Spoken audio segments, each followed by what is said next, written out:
Thank you so much for joining us, Steve. Well, thanks for having me. It's my pleasure. No, all ours. Thank you all. So just to start with Reddit, how it was founded. It was you and your colleague Alexis Ohanian. You were college roommates. How did you go from college roommates to founding such a popular website? That's a 14-year story. I'll give you the high points. So Alexis and I were college pals. We lived across the dorm from each other in the first year of school and then all through the rest of our time together. And towards the end of our fourth year, we decided we wanted to start a company together. And at the time, we wanted to start the idea we had is a completely different company. It was called My Mobile Menu, which would be abbreviated as MMM, and it was for ordering food from your cell phone. Now, this was in 2004, I think, when we were having this idea. The iPhone was created in 2007, so it was an idea literally before its time. But we met an idol of mine, an entrepreneur slash writer, Paul Graham, who lives around here somewhere, I believe. Met him spring of 2005, pitched him on our idea. He said it would be the end of lines. It was like this amazing idea. And a couple days later, he announced Y Combinator, which is, at the time, was just a little experiment, but now is the kind of premier, largest seed stage investment firm I think there is. So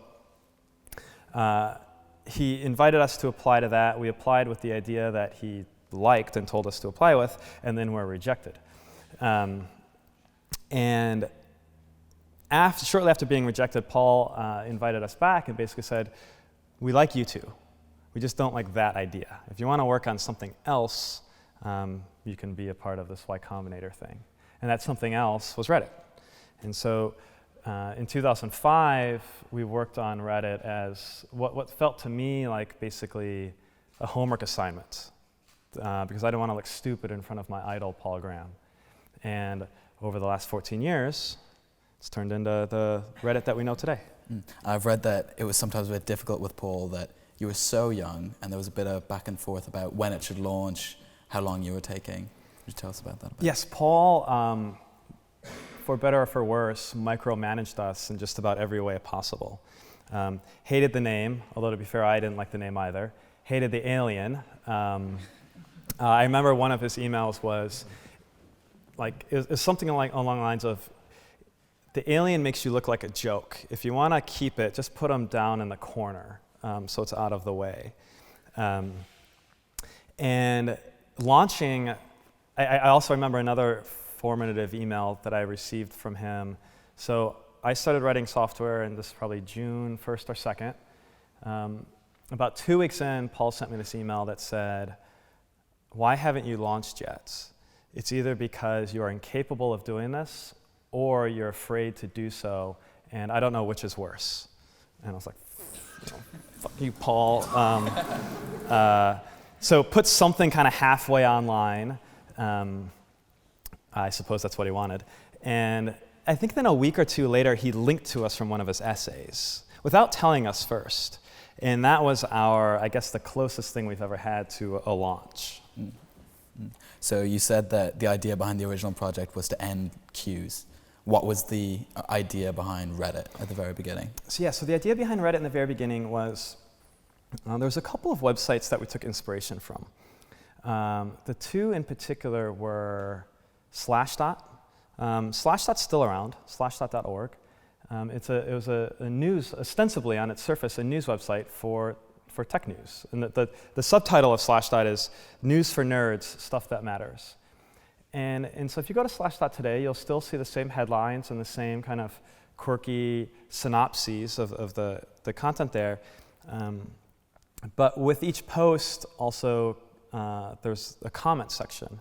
And within the comments, there was a community that I was a part of through high school and college, and that I loved. But the way Slashdot worked is users would submit articles, and then the editors would choose them, and they would do the ranking. And there was another site at the time called Delicious, which is now gone. But it was called Social Bookmarks. But basically, one would bookmark things, and also it's a web product for creating bookmarks. And Delicious, amongst other things, invented the tag. And so Delicious had this interesting thing, which is they had a page called /popular. And Delicious /popular was a list of the links that people were bookmarking the most often in the last day. But the reason one bookmarks something is because probably they want to come back to it later. Maybe they couldn't read it in one sitting, or they want to reference it later. And so Delicious was this really cool user-powered list of boring reference material. And so the idea for Reddit was simple. Let's take the user-powered nature of Delicious and combine it with the community feel of Slashdot. And actually, I think the first version of Reddit largely succeeded in that. What do you think it is about Reddit that's made it so popular? There are, I could give you a couple of answers here. And they are my best hypotheses that I have today. But I think it is worth pointing out that one of the interesting things about working on Reddit is the idea that sometimes I don't feel like we built Reddit or designed Reddit. It's more like us and the team that works on it, we like discovered Reddit. And we're learning more about it every day, why it works and why it is the way it is. Because it really is, everything interesting about Reddit was created by our users. And so I think there are kind of two aspects to Reddit that are important. One is the first is the content itself. And so from the beginnings all the way through today, the content by and large is really interesting. And it's chosen by our users, not by editors. And so there's an authenticity there that I think other publications or media outlets or whatever lack. And so this means there's content on Reddit that one won't find elsewhere. In the early days of Reddit, this meant content, well, actually, and still today, content that is critical of Reddit itself, or critical of these days me personally, which is fine because I think letting that exist is really important. Or these days, I think more significantly, if you want to get a good glimpse into what's going on in Hong Kong, you can find that content relatively unfiltered. And so that's the content. Now below that, even more important is the community. And Reddit is made up of thousands of communities. And our communities are actual communities. They're not just groups. They're not just hashtags. And the difference between a group and a community is the difference between a house and a home. And a group might have, content around a particular topic, but a community, the members, well, first of all, communities have members. There's usually a distinction between being a part of it and not. Our communities have values. They have a culture. They might have an affection for one another, right? They help each other in difficult times. And that creates a rich experience. And we believe that people, like human beings, have a fundamental need for community, a need to belong.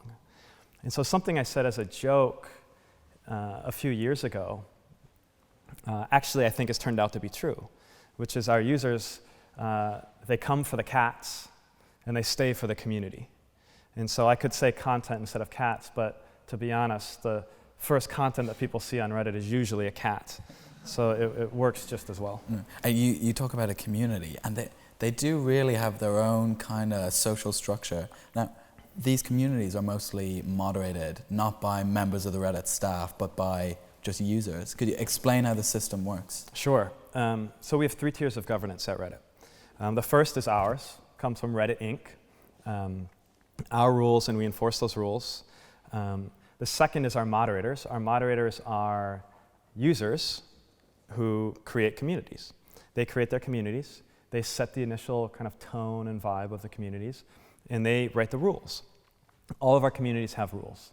The rules, similar to the difference between the state laws and federal laws in the United States, the communities have rules that are on top of ours.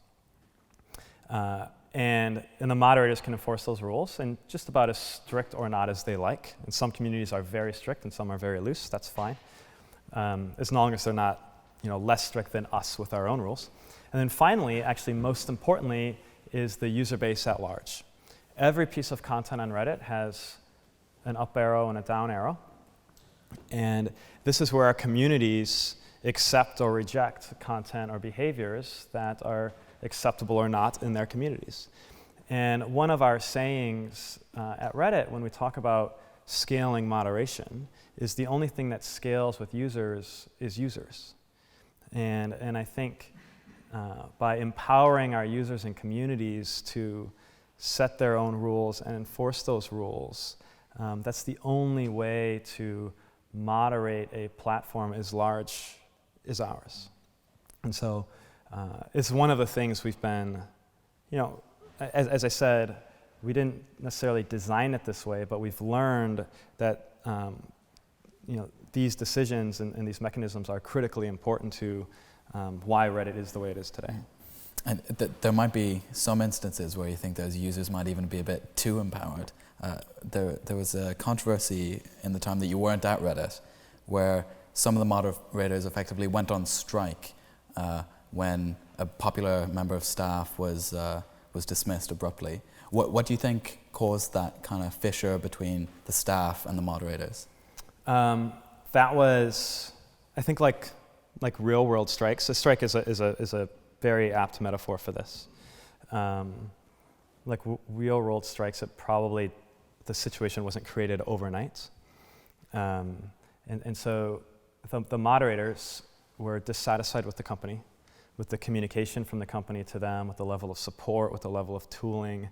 The moderators, by and large, certainly of our large communities, were on the receiving end of unruly users and behaviors, harassment and this sort of thing, and so needed help. And Reddit did terminate this employee who was beloved by the moderators. And so that was the straw that broke the camel's back. And so the moderators of our largest communities took their communities private, basically delisted them from Reddit, which effectively shut Reddit down. And I think that was a powerful protest. I mean, it was so powerful that it was the moment in which that led to me returning to Reddit, was in the wake of that incident. This was in 4th of July weekend, 2015. So what are you doing currently to nurture the relationship, make sure that kind of stuff doesn't go wrong again? Oh my gosh, there's so many things. And like most of the things we're working on, there's kind of two sides to the story. What we've learned and what we're doing now, but it often finishes with, and this is certainly one of the cases, there's so much more that we can do, that we want to do and we'd like to be able to do. But we've built much better tooling. So moderators just have simply better tools for managing their communities. We've gotten a lot better in enforcing our own policies and at the same time, of course, making our policies more clear, particularly around harassment, which is the one that affects moderators individually the most. We've invested a lot of effort in our anti-evil org. So our anti-evil org is composed of a number of sub-teams, but effectively there's an engineering team and a people team. And adjacent to them is the policy team. So the policy team and I work on our global policies. The anti-evil teams, the engineering team, looks for basically users that are either violating those policies or otherwise undermining Reddit at scale, and builds tools for the anti-evil ops team, which are the people who actually kind of push the buttons. And so we've gotten much more sophisticated about around protecting our users, both like kind of normal users and moderators alike. So talking about kind of your philosophy behind moderation and censorship and that kind of thing, there's been, as the leadership has changed, there's been kind of mixed messages about Reddit's philosophy. Previous CEO said that we stand for free speech and that Reddit's goal would be to become a universal platform for human discourse. And so it would be a mistake to censor content simply because it's distasteful. And you would see some really, really gruesome stuff on Reddit. Is that how you see Reddit's mission? You know, the challenge with that statement is it's by and large still true. But there are nuances there that I think are really important. And we do believe in free expression, right? That the power of that, of letting people express themselves. This has, I think, been an overwhelmingly powerful attribute for not just Reddit, but Western democracy and the world as a result. And so that is, I think, a really important virtue. But just like in the real world, there are limits. And sometimes those limits, well, rarely are they obvious. They're always obvious in hindsight. But we've stumbled across some of those limits over the years. And I don't know which community, this is Yishan, I presume, had in mind when he made that statement, but I'm guessing it wasn't a good one.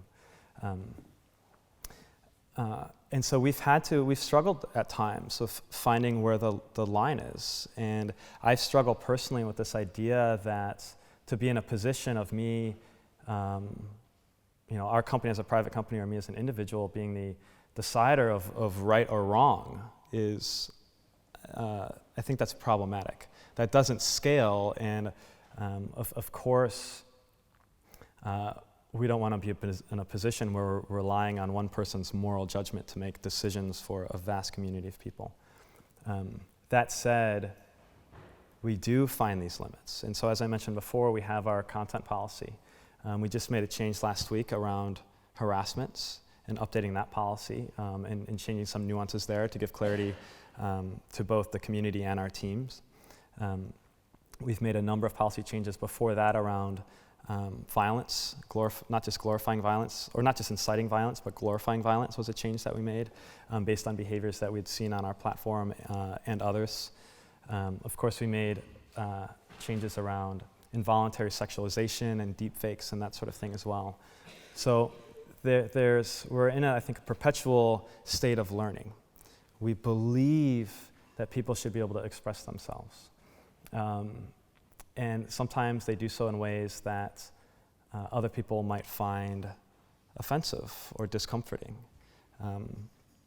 Or maybe it's not allowed in their particular country. I think a great example would be the idea of, for example, teenagers struggling with their sexuality, right? Wondering whether they're gay or not. It's not uncommon for them to come to a place like Reddit to work that through with people going through similar challenges or who have gone through similar challenges. Now, of course, there are places in the world where that's not allowed. And so, and where people would make the argument that that is like morally wrong. And so I think we do need to be careful about not succumbing to simplistic arguments of this is right or wrong, but instead try to find the nuance in these things. For us, one of the things that we always come back to, that we've touched on a couple of times today, is this idea of empowering our users and communities. Certainly, I think around the gray areas, our communities do a better job than we can at kind of finding the right balance and not relying on us, a small team, to decide what's acceptable or not. So to be a bit specific about where the limits are drawn, could you give us just a few examples about some subreddits or posts that you think went too far and that you had to take action on, and then ones that we might balk at but which are still allowed or not banned or quarantined? Well, this is an exercise I'd really enjoy not playing, but since you asked it so politely and invited me here, I will do my best. We had some of the challenging communities for us. We had one called Watch People Die that we banned earlier this year.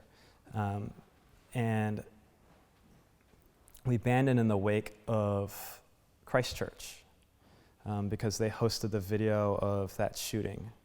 And we decided, and we had to make this decision quickly, that posting that video itself was an act of terrorism.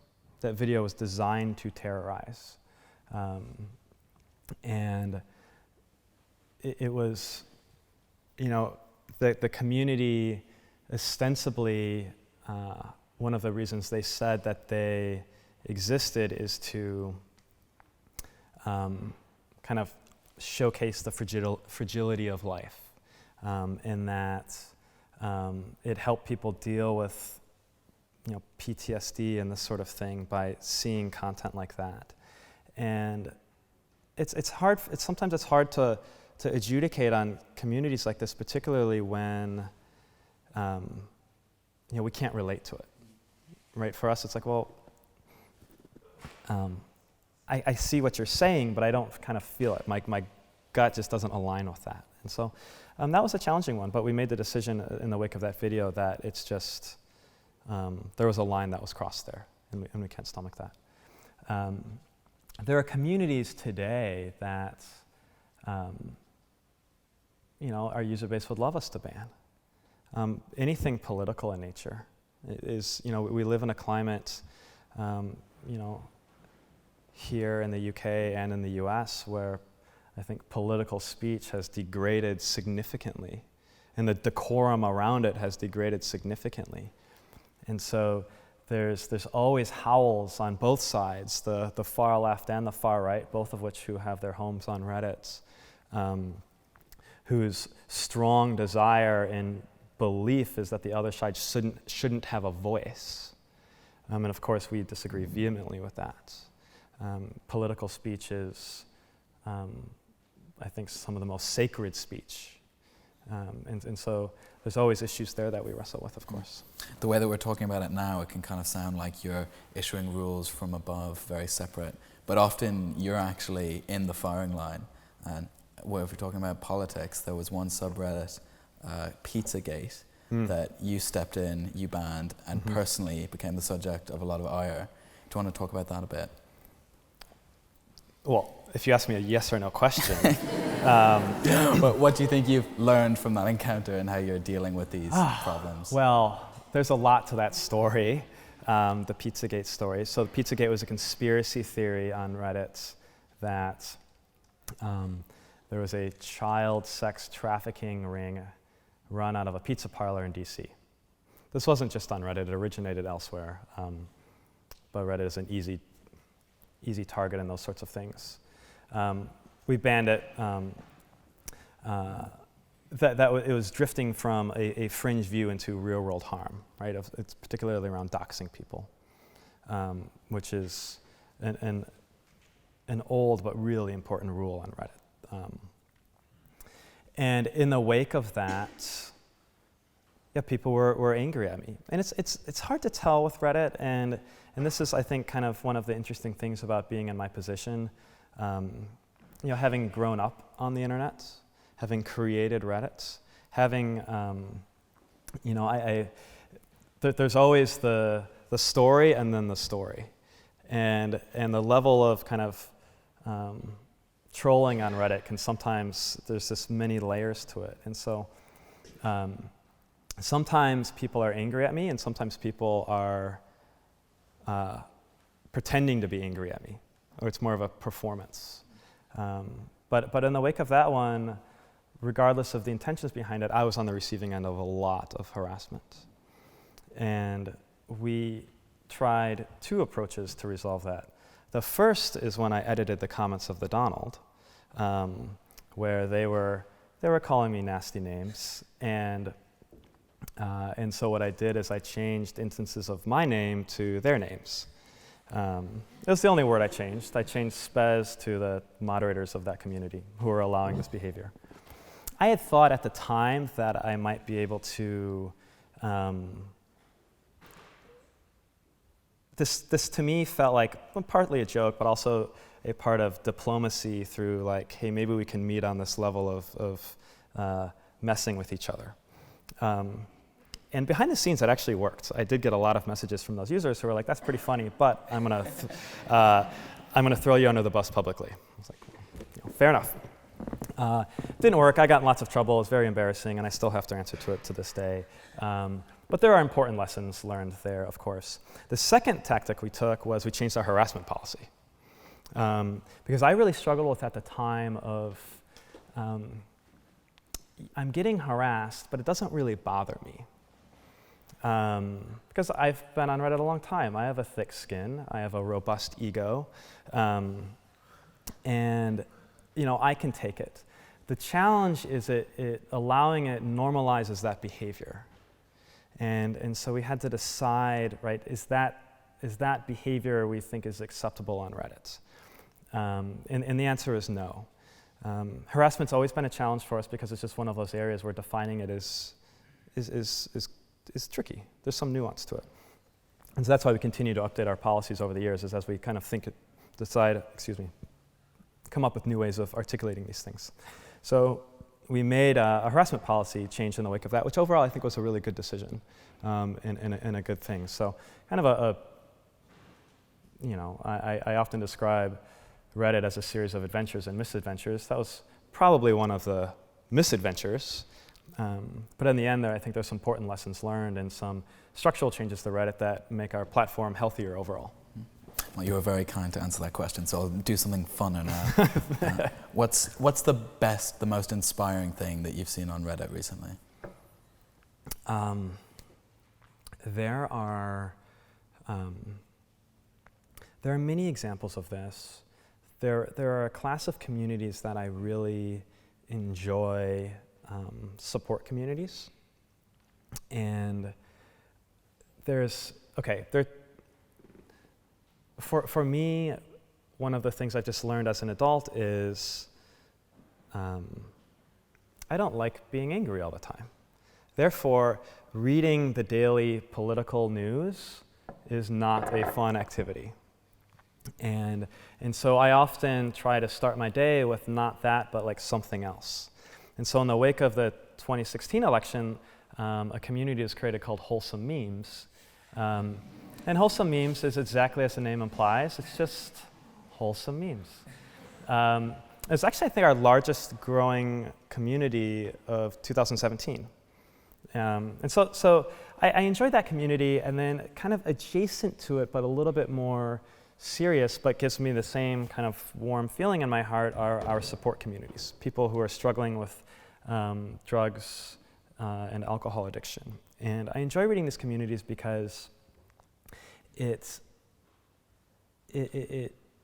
showcases, I think, the best of humanity.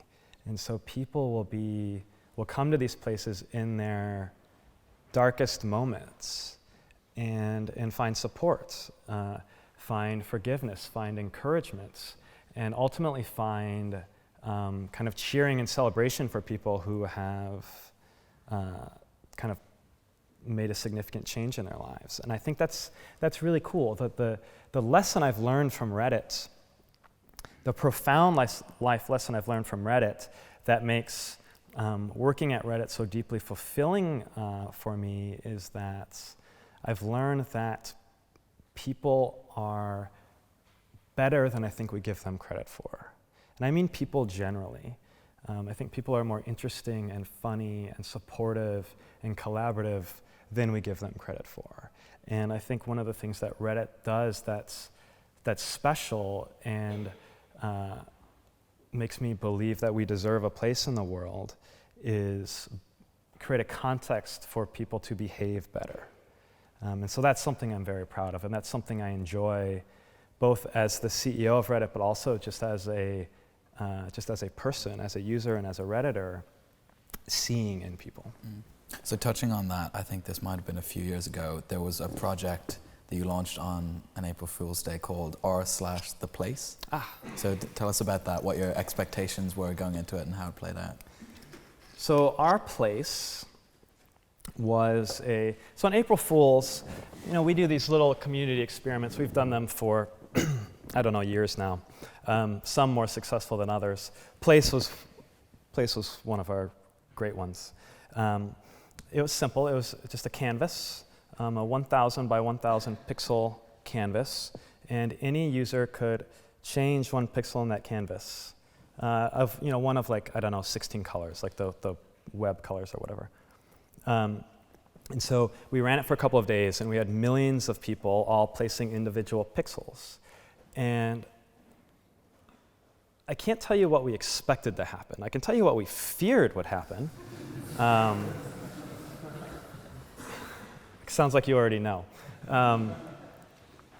What we were hoping would happen, we had this theory And place was just a very public testing of this hypothesis, which is something, by the way, we do at Reddit all the time. We have a hypothesis. Let's just test this in front of the whole world and see what happens.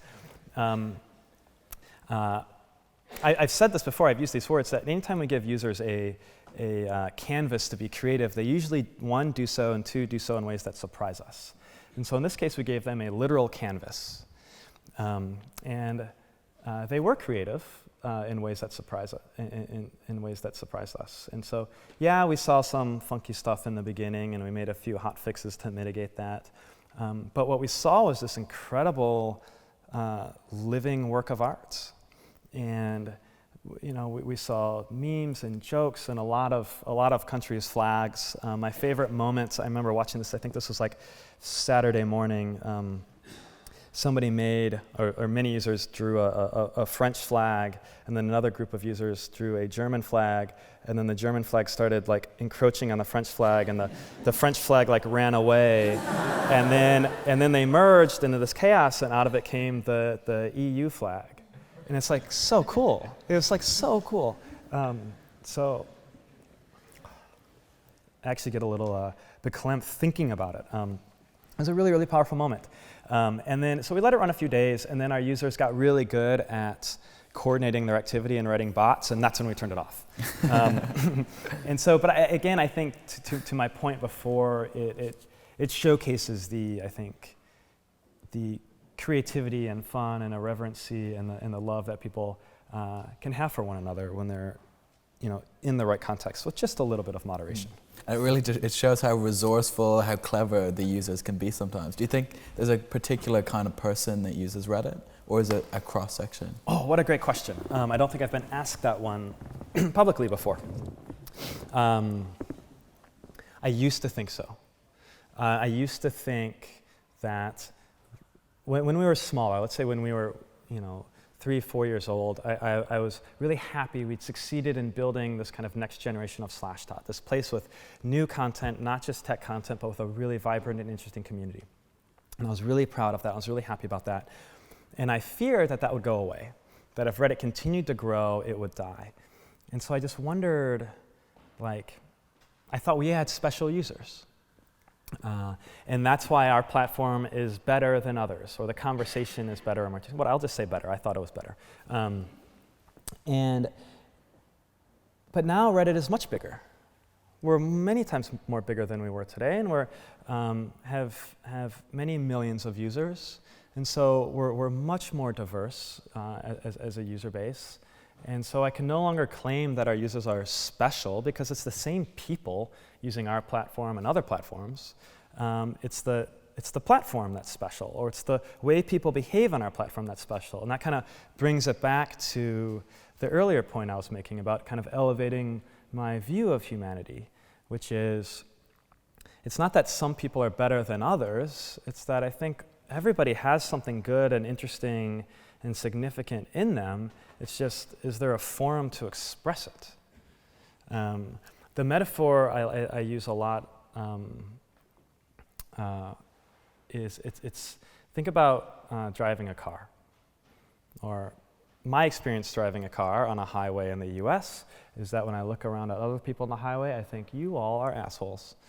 You shouldn't have your license. You're going to kill us all. And the most generous behavior, the most generous way I can describe your behavior is you are very rude. But those very same people could be my friends and families or colleagues in the Bay Area. And if we were in a different context, over dinner or at work or whatever, or in a Reddit thread, we'd be getting along just fine. And so I think people behave differently in different contexts. And so, I think people in other contexts and on other platforms, it's like having road rage. And on Reddit, it's it's as close to, I think, being in person, face-to-face with somebody as we can have online. Great. I think we'll open it up to the audience now. If you'd like to ask a question, raise your hand. I'll pick on you, someone will come over with a microphone. Wait for the microphone, stand up and ask a question. Shall we go front row here on the left, the right? Could you stand up, sorry? One thing that's interesting about Reddit compared to other platforms is that there's like different ways of sorting the content. And some of it's like really objective, like you sort by top and it's just like how many upvotes did it get. But some of them are a little bit more subjective, like controversial and hot. So can you clarify sort of like how you decide like what is controversial and what is hot and whether that like has changed over time? Mm-hmm. Sure, there are a number of sorts on Reddit. Actually, controversial and hot are not subjective at all. And those algorithms are largely unchanged since 2005 when we invented them. And Reddit was open source for a long time, so the code's actually online. Basically, controversial, I can't remember the exact formula off the top of my head, but it's effectively it basically means it has a high number of total votes with a score close to 0. That is, it has a lot of, it's not a score 0 with one up and one down, it's a score of 0 with 1,000 ups and 1,000 downs. So that's all controversial is. Hot is this really clever formula that was created by our CTO, this guy Chris Slow. I've had the fortune in my life of getting to work side by side with him for 14 years now. I remember when he created it, this was on a whiteboard in Cambridge, Massachusetts in 2005. I described to him, this was so cool, I described to him how I wanted the front page to feel. And I drew like a graph of the hotness of a post, what I wanted it to look like and decay like. And then he wrote a formula to match that. And not just a formula to match that, but a formula that, I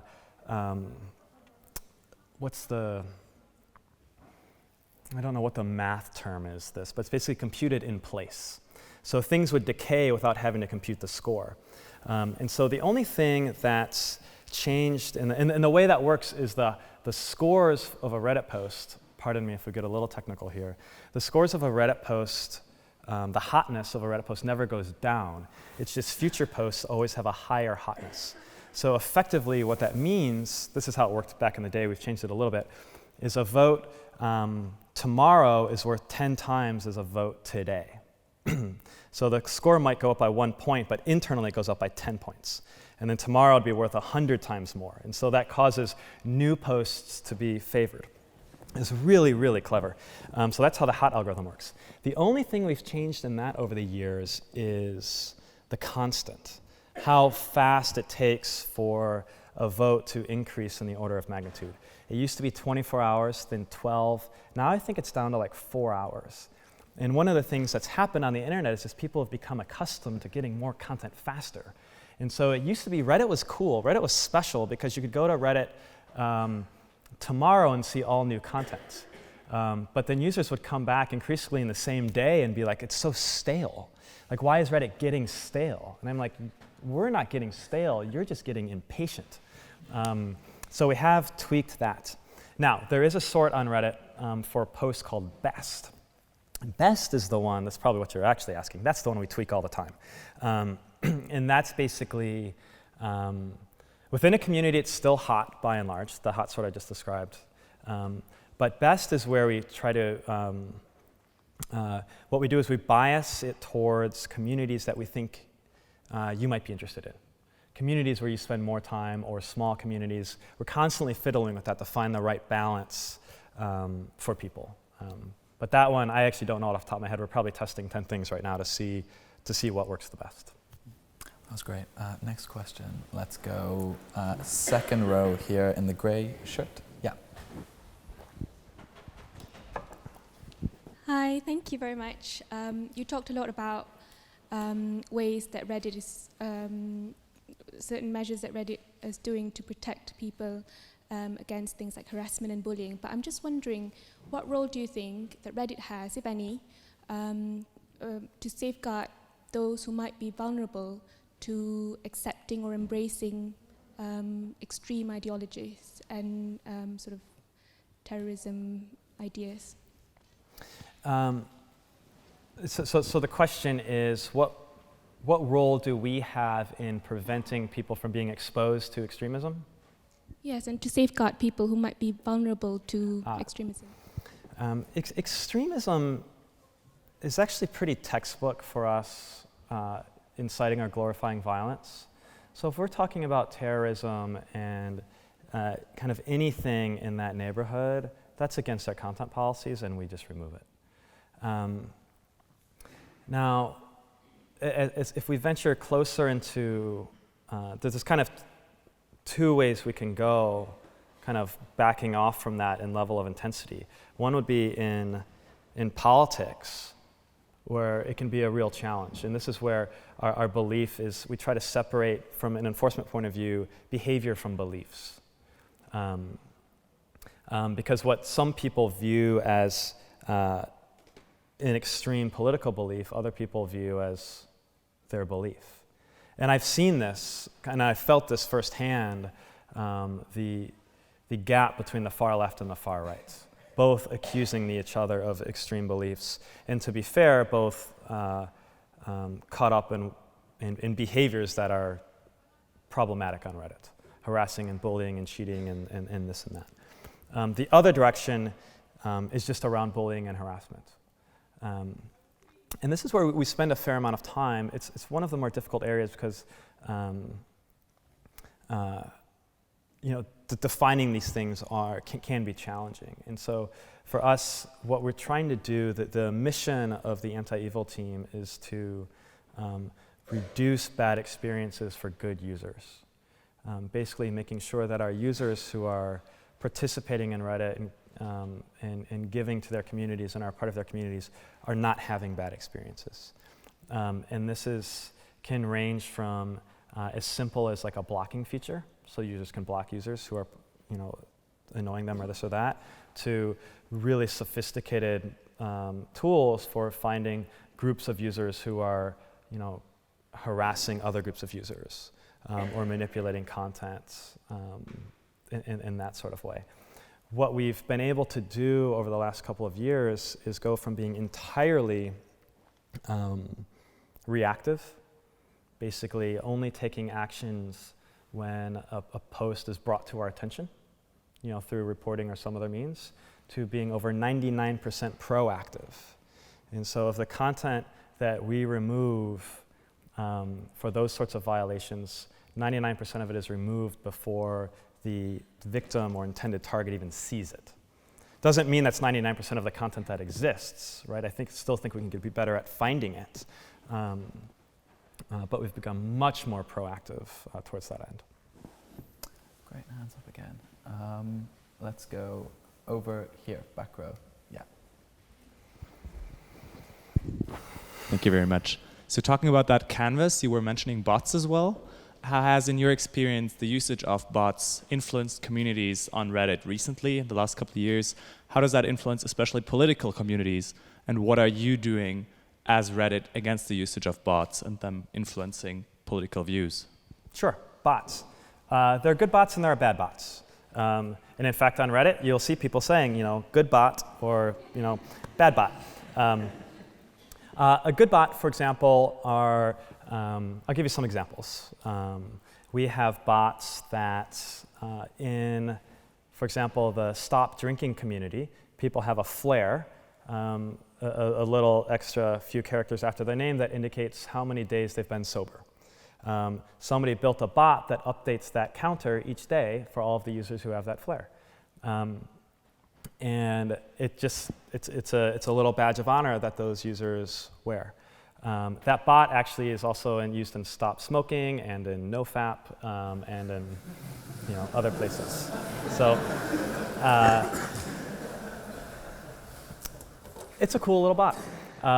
There are bots that I think are harmless but kind of annoying, like the one that corrects spelling and corrects common grammatical mistakes.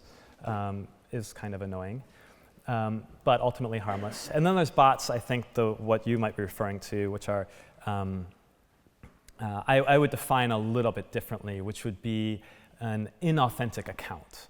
An account that has a machine behind it or maybe a team behind it designed to manipulate Reddits. We do see some of that, and of varying levels of severity. we'll have a company whose clumsy social media team is trying to promote their stuff and do this or that. It's low stakes, but we catch it nevertheless.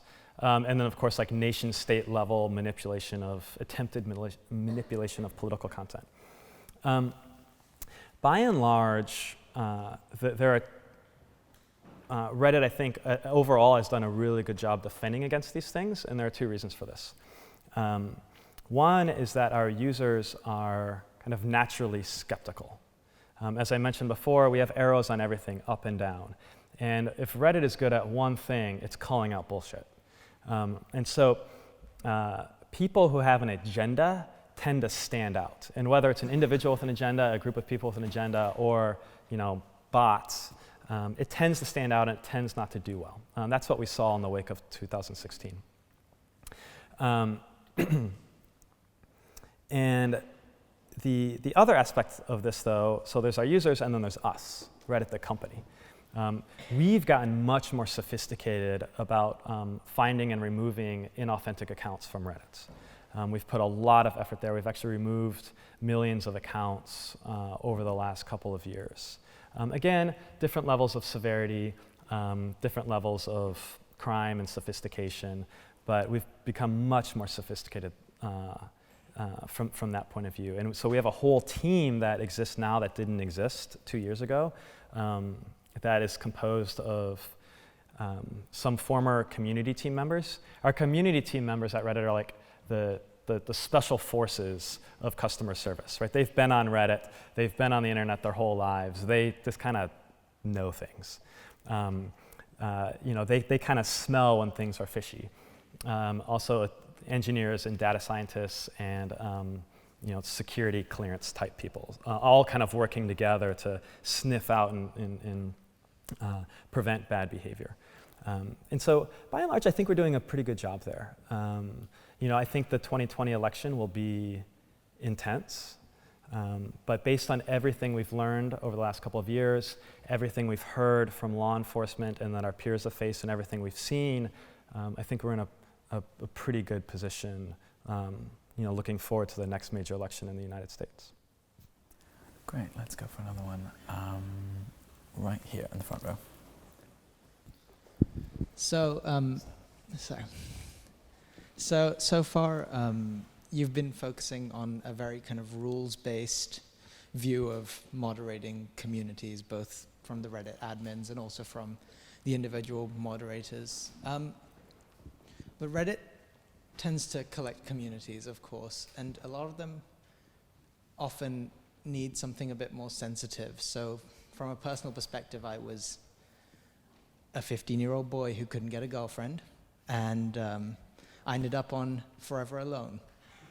And then from Forever Alone, I ended up delving into the kind of men's rights activism community. And that was a very quick gateway to the alt-right, which is now obviously banned.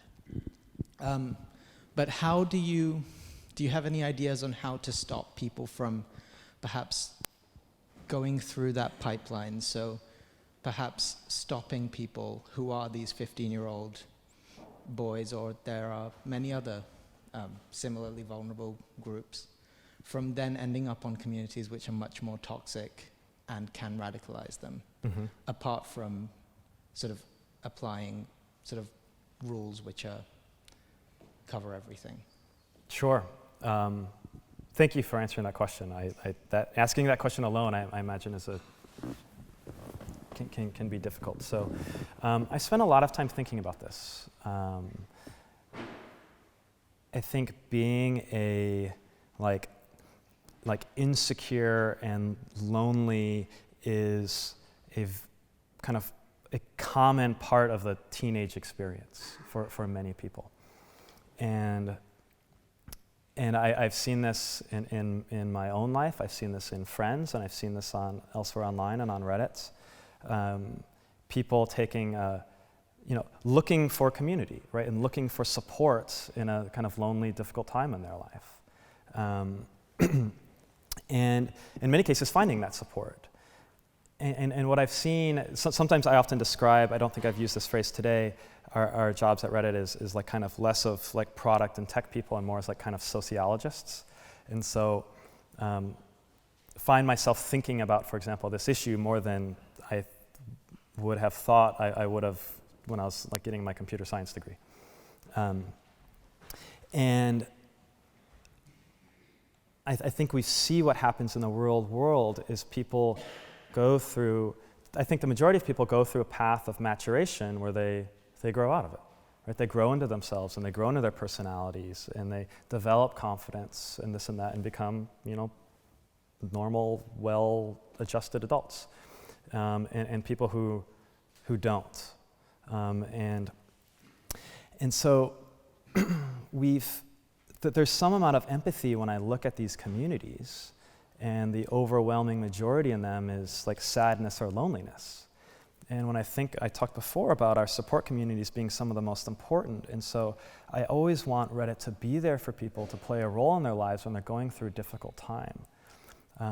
But we've also had to come to accept that there's a path there that leads to behaviors that are not good for the world and not good for our platform and ultimately against our rules.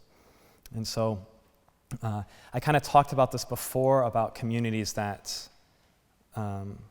communities that change, right? Communities that start as one thing, as a support group for one group of people, and then morph, sometimes into something great and sometimes into something negative and even dangerous. And we've seen that play out on Reddit. And so I think it's important to not a priori assume that a community for men is, a support group for men is bad or evil. But we do watch to see, is it veering into misogyny or violence or something like that? Because we've had to ban communities for that over the years. I think one of the powerful things that's happening, not just on Reddit, but in the world, and this is, I think, not coincidence because Reddit is, in many cases, a reflection of what's going on in the world, is, you got some chuckles when you mentioned Forever Alone, right? And that's because people, I think, as a society, we have now an increased awareness of what's going on. And I think in that increased awareness, our defenses are stronger. And so the companies, the company and me and our team,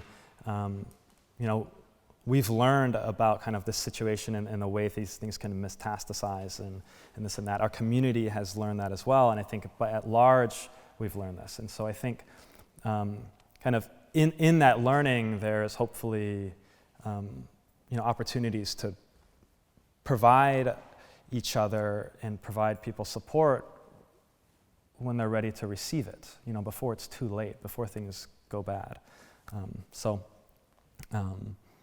We do think about it. I do think about it. Having been a young man playing video games growing up in the United States, like I've seen it go both ways with even my own friends. And so I think that's the reality of it. It's a challenge I think we face as a society.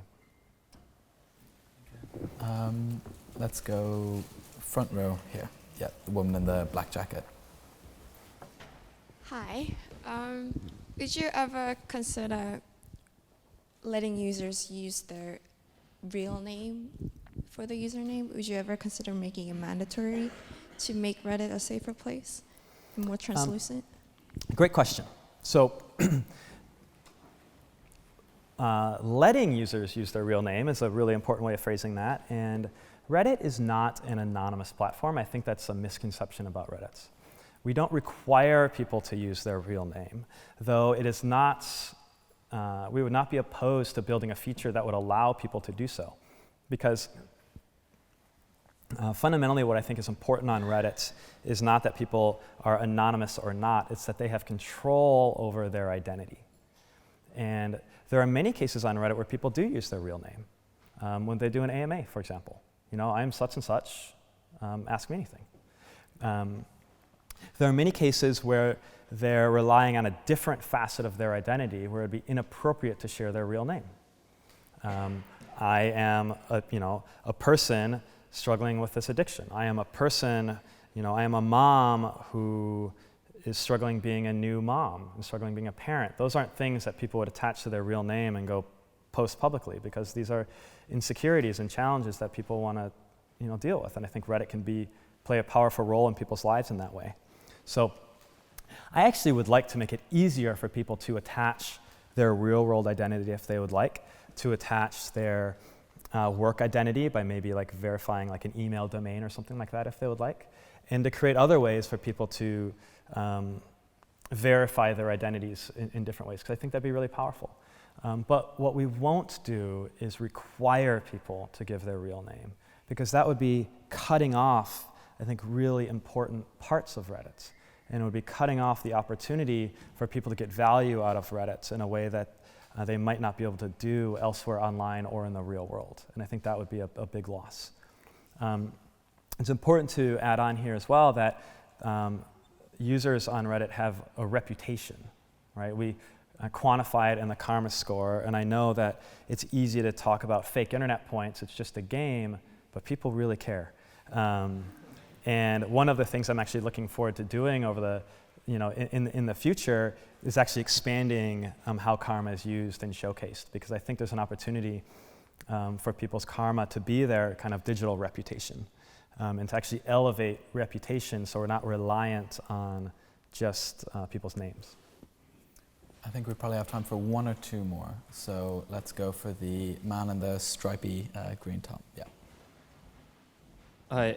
As someone who spends a lot of time on like music subreddits and like moderates a few, over the last year, I've noticed a massive rise of sort of leaked music coming onto Reddit, and Reddit being a platform for people to spread sort of illegally gathered music. What sort of role do you think Reddit has in preventing this from spreading in the future? Well, first, thank you for moderating. We really appreciate it. Copyright content, hosting copyrighted content or posting on Reddit is against the rules. As much as my teenage self would like to say, I'm downloading it, fuck you. Pardon me. I told my mom I'd stop swearing, so that was a personal gaffe. It's problematic for the business. Regardless of the state of the music industry or licensing, fair or not, whatever, we don't want Reddit to be a platform for hosting illegal content. So when it's reported to us, we take it down. That's the law. We do our best to do so. And I think one of the things that I find encouraging about music in general, though, is that there is kind of this rise of, I don't know what the right word is, but I suppose independent music. And so that's been encouraging to see. Increasingly, artists have more and more control about where their stuff is posted and how it's distributed. And so I love discovering music on Reddit. But I'm also a paying subscriber to a half a dozen music services. So I hope that our users kind of take a similar path.